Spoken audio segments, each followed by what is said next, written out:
인도는 아직까지 부정부패가 만연한 사회입니다. 인도에서 돈 왕창 벌어가려고 눈 뻘개져서 들어온 기업 딱 호구 잡히기가 좋겠죠. 삼성이 관세 회피다라고 해서 소송이 걸린 상태인데요. 과거에도 인도에서 자주 하는 방식입니다. 그때 그거 니네들 마음대로 관세 안 냈더라? 분명 관세 안 내도 된다라고 해놓고선 이제 와서 딴소리를 하는 거지. 그럴 때 된통 걸린 거고요. 인도라고 하면 우리는 한 나라로 생각하지만 주마다 법이 완전히 다릅니다. 사람도 다 다르고 종교도 다 다릅니다. 실제 인도 현장을 가보면 인도 사람과 인도 사람이 소통하기 위해서 통역을 둡니다. 삼성이 인도에 지금 관세 회피다라고 해서 소송이 걸린 상태인데요. 간단히 말씀드리면 관세라는 것을 낼 수 있는 방법, 내지 않아도 되는 방법들이 여러 가지가 있습니다. 예를 들어서 관세는 들어오는 제품의 가격을 기준으로 부과되는 게 통상적인데요. 만약에 TV를 한 대 완성품 형태로 인도에 들어간다 했었을 때 TV 하나가 100만 원이면 10% 관세다 그러면 100만 원의 10%인 110만 원, 그러니까 10만 원의 관세가 붙어지는 게 통상적입니다. 그러면 100만 원짜리에 10만 원이 더 붙는다 그러면 이건 가격이 확 올라가는 거잖아요. 그러다 보니까 완제품인 TV는 인도로 바로 들어가는 게 아니라 마지막 완성품 단계는 인도 내부의 공장에서 그거를 생산을 해버리고요. 한국 공장에서 인도로 보내는 건 TV에 들어가는 LCD 패널만 인도에 보내는 겁니다. 그럼 이 LCD 패널은 전체 TV 100만 원 가격 중에 30만 원이 LED 패널이다 라고 했었을 때 그러면 관세가 부과됐다 하더라도 100만 원의 10%가 부과된 게 아니라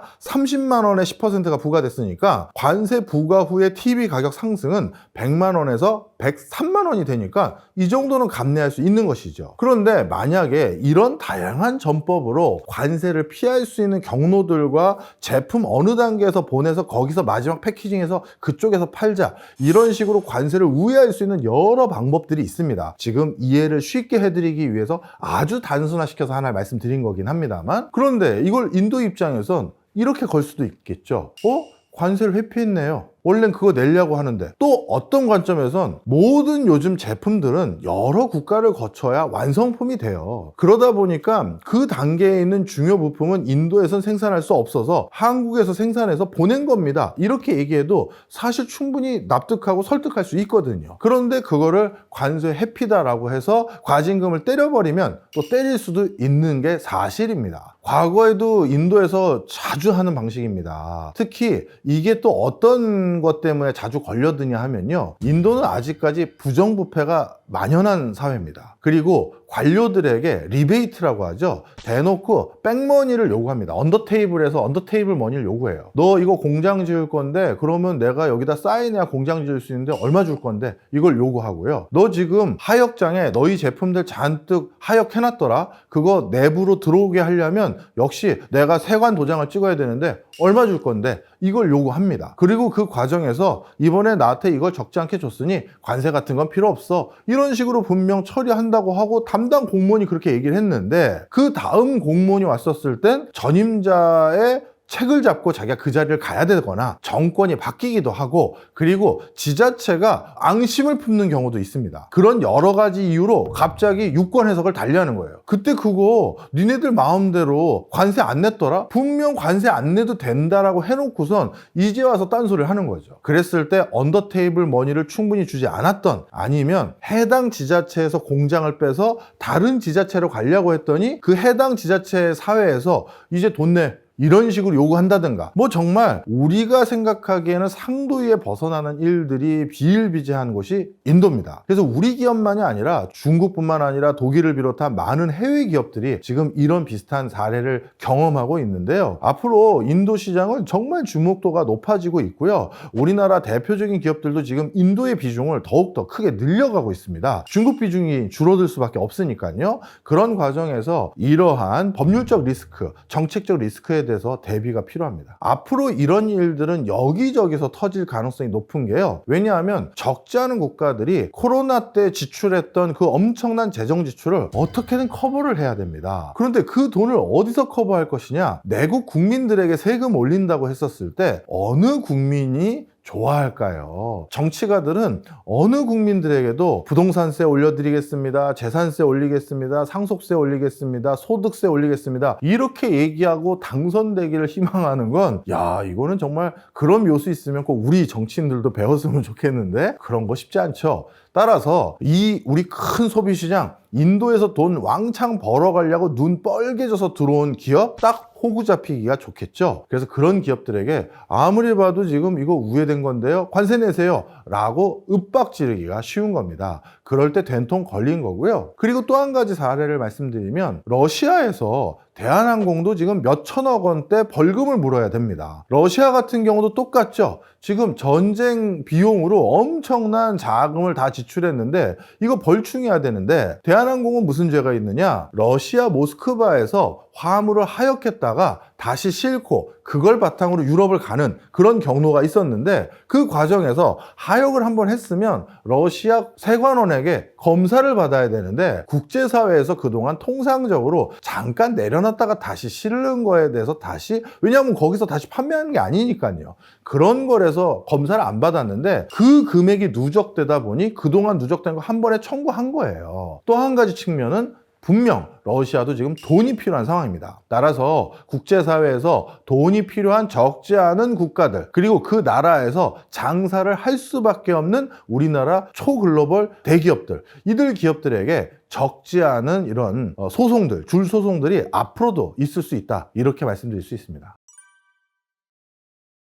인도도 제조업의 한 맥락으로서 물론 검토도 하고 활용 여부를 타진하는 회사들도 많은데요. 결론부터 말씀드리면 당분간은 쉽지 않아 보입니다. 예를 들어서 인도의 인건비는 중국의 10분의 1 수준은 맞습니다. 그러면 중국이 아니라 인도에서 생산했었을 때 제품 생산 가격이 10분의 1만큼 줄어들어야 되는데 실제로는 중국에서 생산했었을 때의 생산비를 100이라고 한다면 인도에서 생산했었을 때의 생산비가 97이나 오히려 110으로 늘기도 합니다. 아니 인건비가 10분의 1인데 어떻게 그럴 수가 있나요? 했었을 때 인건비를 제외한 나머지 생산, 제조에 대한 인프라가 인도는 하나도 갖춰지지 않았다 해도 과언이 아닙니다. 대표적으로 항만 인프라가 중요한데요. 전 세계의 50대 국제 항구라고 했었을 때 50대 국제 항구의 거의 절반 가까이가 중국에 있습니다. 따라서 중국은 거대한 물류를 커버할 수 있는 항만 인프라가 최첨단으로 구축되어 있고 그 과정에서 비용 절감도 굉장히 좋아요. 근데 인도는 전 세계 100대 항만 중에서 인도 항만은 하나도 없습니다. 즉 인도는 예전부터 내수시장 중심으로 경제를 꾸려가다 보니까 국제적인 규격에 맞는 항만 인프라조차도 없어요. 그럼 그런 곳에서 물건을 하역하거나 선적해서 외국으로 보낼 때는 그만큼 물류 비용이 더 들어가는 겁니다. 그리고 인도 내부의 도로 상황도 당연히 중국과 비교가 되지 않을 정도로 굉장히 부실한 상태고요. 따라서 이런 물류 비용들 그리고 기타 내부에서 진행될 수 있는 사업 서비스 부분들 그리고 인력 수급 부분들 실제 통상적인 인건비는 10분의 1이지만 중국은 반도체 공장을 중국에 지어도 될 만큼 중국의 50대 명문 대학들이 반도체 학과 다 만들어졌고 거기에서 석박사 인력들도 벌크로 매년 배출이 됩니다. 그러면 우리나라 삼성전자나 SK하이닉스가 그 인력들 중에서 채용할 수 있는 사람들을 몇 대 몇의 경쟁률로 좋은 사람만 채용해서 공장을 가동할 수가 있거든요. 그러다 보니까 실질적으로 그런 높은 경쟁률은 다시 인건비를 낮출 수 있는 요소가 되는 거예요. 그런데 인도는 아직 이런 제조 기반의 학과와 그 학과에서 그 제조 역량을 갖춘 인재를 배출하는 게 그렇게 충실하지 않거든요. 따라서 많지 않은 인력이다 보니 먼저 내가 가져갈 수밖에 없기 때문에 그 친구에게 웃돈을 주고 스카웃을 해가야 된다든가 그리고 그 친구가 와서 하는 퍼포먼스가 또 중국 근로자만 못한 거예요. 그러면 효율적이지 않다 보니까 또 다른 보이지 않는 코스트가 유발되겠죠. 바로 이런 과정에서 인도는 아직 중국만큼의 제조 역량을 쌓으려면 상당한 시간이 걸린다. 이게 글로벌 탑티어의 제조 회사들의 중론입니다.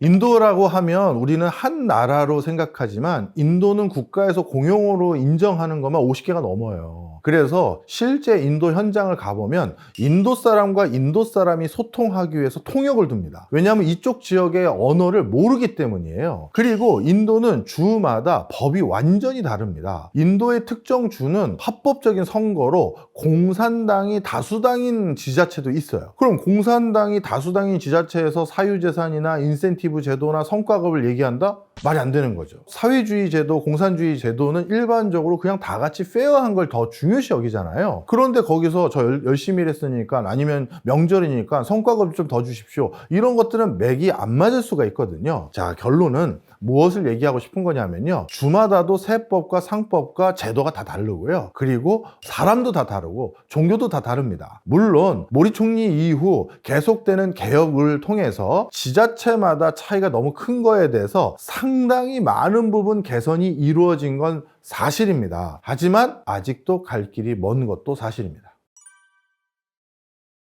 인도라는 나라가 그럼에도 불구하고 중장기적으로는 위상이 높아진다고 생각합니다. 전 세계의 가장 우수한 인재들, 요즘 인도계 출신들이 너무나도 많아요. 미국의 아이비리그의 가장 명망 있는 학과들, 경제학과, 전산과, 컴퓨터공학과, IT 관련한 학과 등등을 보면 예전에는 아시아계 중에서 동아시아계, 중국, 한국 이런 쪽에 우수 인재가 유학도 가고 공부도 열심히 해서 성과를 냈다면, 요즘은 태반이 인도계가 정말 많다라고 할 정도로 인도계가 꽉 잡고 있고요. 인도 내부에서도 교육열에 대한 게 그 어느 나라보다도 높은 상황입니다. 이것은 인도의 저력을 점점 높여갈 수 있는 중요한 요소라고 간주되고 있고요. 그래서 지금은 전 세계의 가장 우수한 인력, 인재를 벌크로 양성하는 곳이 바로 인도입니다. 이것은 인도의 미래를 긍정적으로 생각하게 만드는 가장 중요한 맥락이다라고 설명하고 싶습니다. 최근 한 3, 40년 동안 미국에 가장 이민을 많이 간 원거리 국가 중에 1, 2등은 중국과 인도일 만큼 인도의 우수 인력들이 미국으로 많은 국적을 옮긴 게 사실입니다. 하지만 일부는요, 미국 실리콘밸리에서 본인이 얻었던 영감이나 경험과 노하우 또는 자금을 바탕으로 인도로 돌아가서 인도 내부에서 창업하는 비중도 적지 않거든요. 따라서 전 세계에서 가장 우수한 인재들이 인도 사람이라는 건 그 인도 사람들이 물론 다양한 국가에서 기반을 두고 활동할 수도 있지만 다시 자신들의 모국으로 돌아와서 경제에 일조를 할 수도 있다는 것도 우리가 주목할 부분입니다.